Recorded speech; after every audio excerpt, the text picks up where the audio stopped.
Megaforce is Hollywood stuntman turned director Hal Needham's 1982 hidden little gem baby underrated flick that delivers on a scale so contingent on the gas-guzzling conceit of Mad Max that if you end up not liking it, well, I'll eat my hat.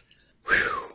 No, but really, I promise you, if you liked all three of the original Mel Gibson Mad Max movies, then you'll probably like Megaforce. It did have a bigger budget, but it came out just a year after The Road Warrior, which overshadowed it somewhat, but it's still great.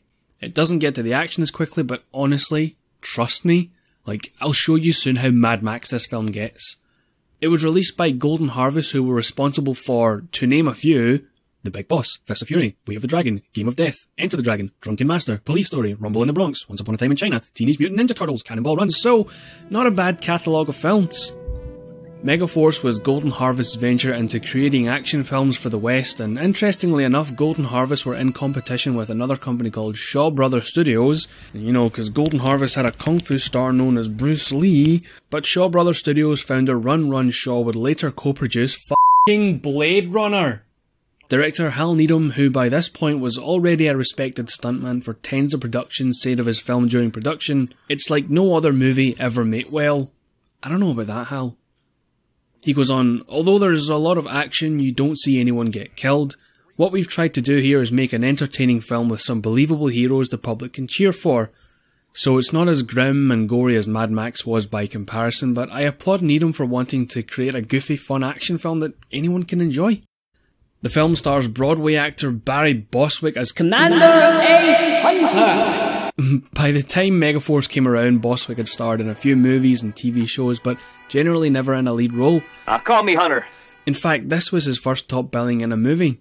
The film also stars Michael Beck as Dallas, who just a few years prior had done The Warriors. And The Warriors is one of the greatest films ever made, so he had great taste. The film also stars in smaller roles Persis Kambara, previously in 1979 Star Trek The Motion Picture, and often alongside her was Edward Mulhare, known for his long stint as David Hasselhoff's boss in Knight Rider. Alright, enough introductions, but look at this cool as heck intro sequence. I was actually kind of impressed by this because it's just so stylish and cool. Hey, wait. Hey, this movie was filmed in Introvision? What was that again? The Introvision. Anyway, Introvision is actually a potentially pretty cool subject that you should definitely go read about, but it doesn't really have any bearing on the look of the film, so it's not worth diving into right now. So I know by this point you're just clamouring at the screen to hear what this movie is actually about. Well, I'll tell you. The movie starts off with General Burn White. Yes, Burn White. And Major Zara being driven to some undisclosed location after the General waffles on about how convenient it all is. He is then saved from peril via snake by none other than Michael Beck of the Warriors.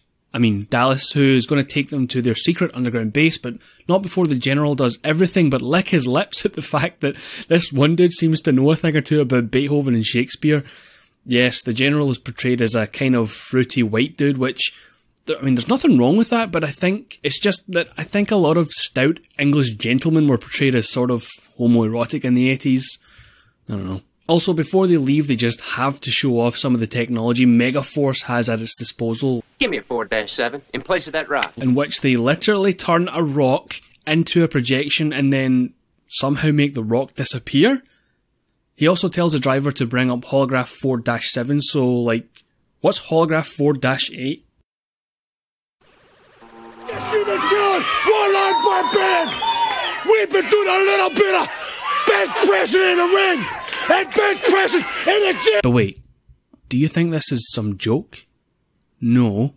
This holographic shit is actually f***ing awesome, so just you wait and see.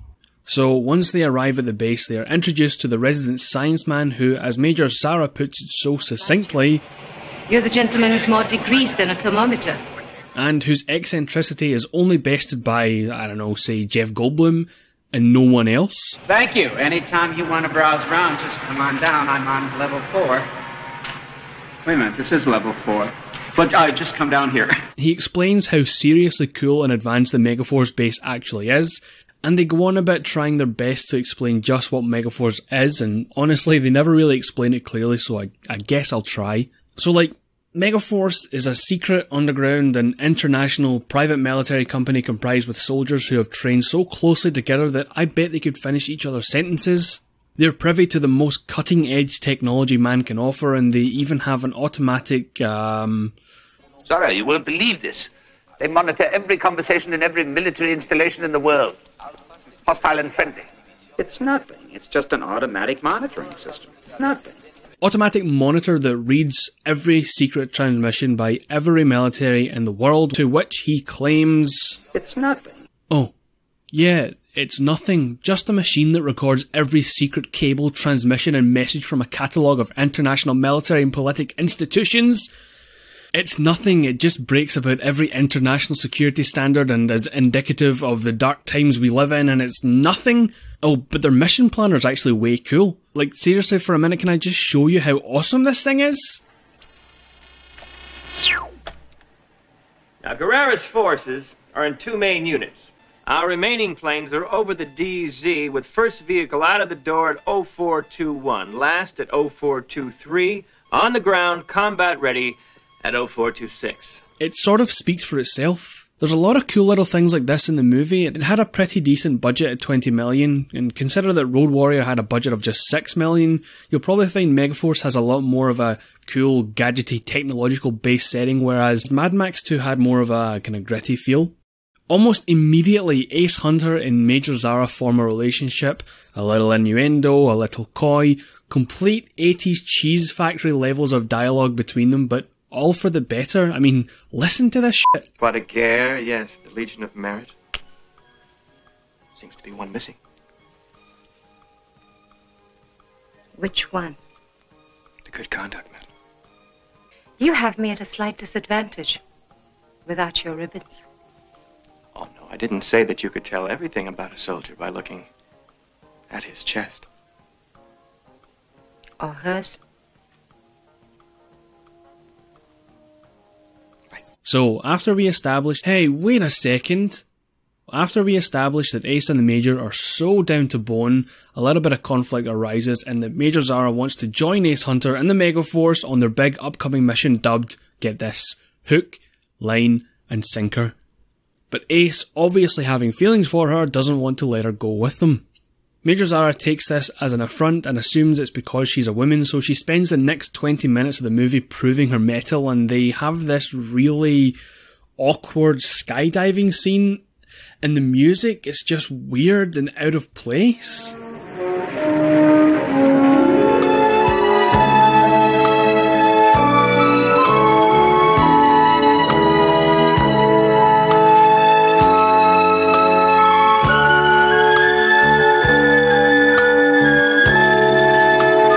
Eventually Major Zara confronts Ace about it, but he isn't having it. He won't let her go on the mission, because now he's really in love with her.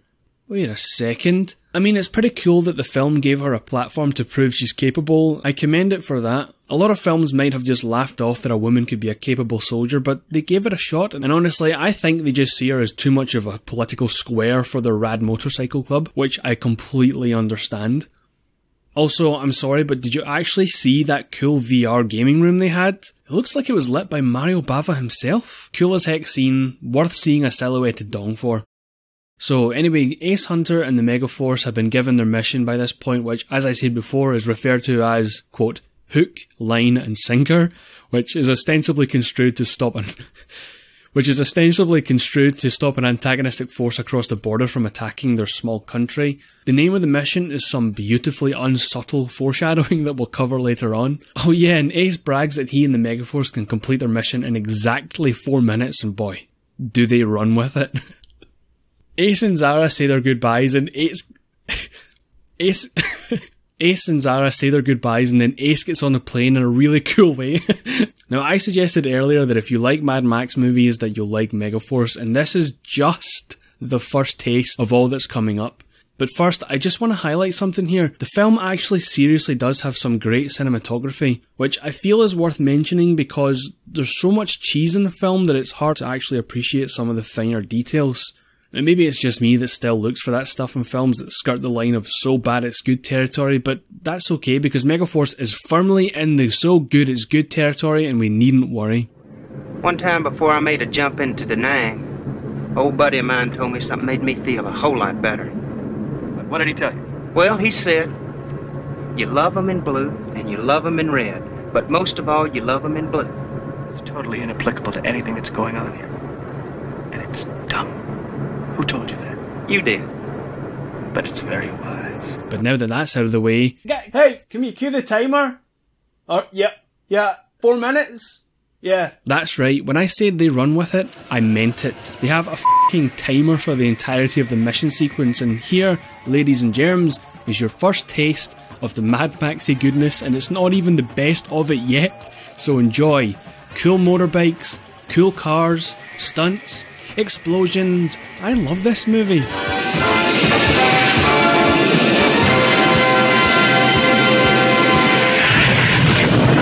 Initial contact proceeding down main corridor. Roger, thanks, lad. Time to split up, guys.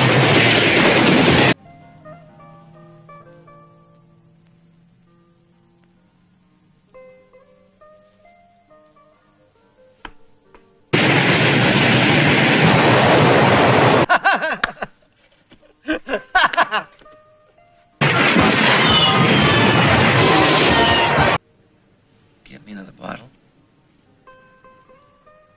All right.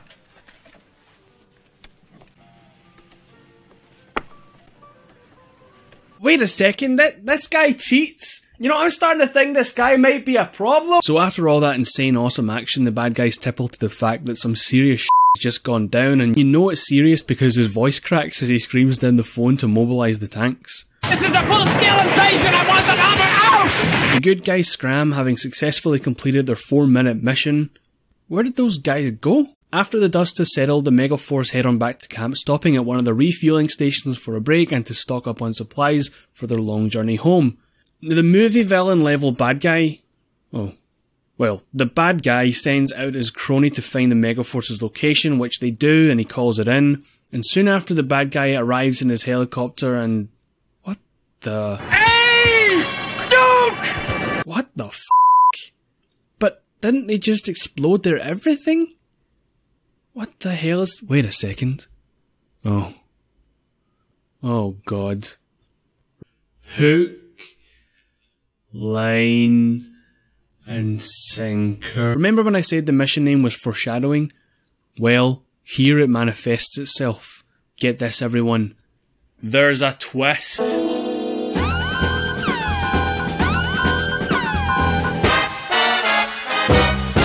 Yes, this awesome rad 80s movie has a cool twist right in the middle, as if it weren't great enough that there's even more to it. Ace Hunter and Duke Guerrera, who's great by the way, actually knew each other in their military training past but went their separate ways and eventually becoming rivals.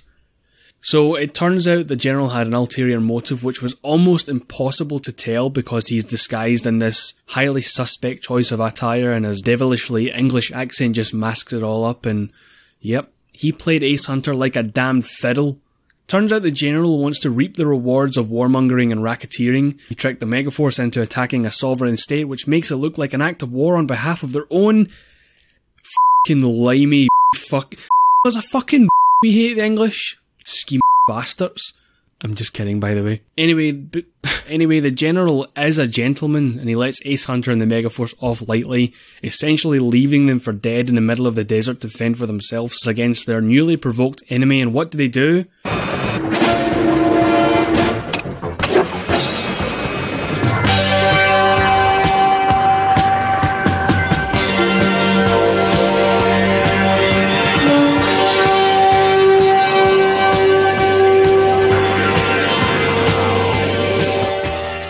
Now this is where the legit Mad Max stuff happens and where the budget really shows. I mean, words can't even describe this. Oh, and as if the comparison wasn't apt enough, check this one out.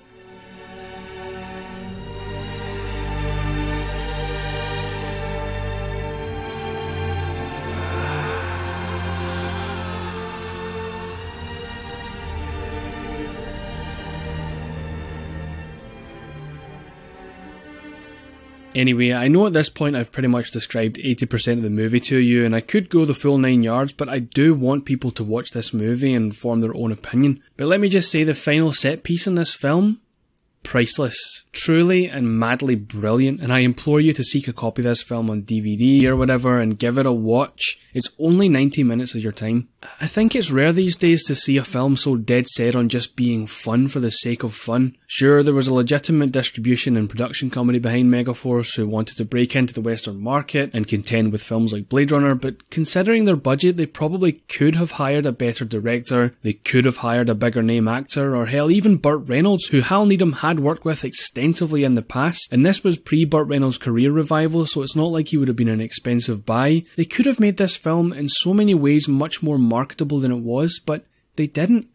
They hired a veteran stuntman to craft a film littered with stunts and great action, cheesy and hilarious dialogue, and even Barry Bostwick had nothing but great things to say about the production, and he was a relatively successful Broadway actor. Megaforce might have fallen in the shadow of The Road Warrior, which is for all intents and purposes a better acted, better directed, more technically proficient film, and it's all the better for it. In fact, it's even one of my favourite movies of all time, but there's something so contagious about Megaforce. Something so righteous and energetic, I just can't help but love it. There's a lot of passion put into this silly film, and I'll be damned if I didn't enjoy every minute of it. And there's something to be said about Megaforce's commentary on militaristic philosophy and how war becomes a nameless, faceless machine in the name of pure tyranny. Hal Needham was a veteran of the Korean War. He knew firsthand what it was like. Ace Hunter, by his own admission, feels at one with his comrades. They've trained together so closely as a squad that they could complete each other's sentences, and yet here they are, voluntarily bombarding a supposed enemy because they've been commanded to do so. Instigating war on a sovereign nation because they've been told it's the right thing to do. And what's the payoff? They're betrayed by the very people who lead them. The people who are supposed to protect their country and their people and bring them into a better freedom. Like Ace said, it's all on the wheel. The wheel. It all comes around. Also, ignore the fact that the film literally has a 0% rating on Rotten Tomatoes.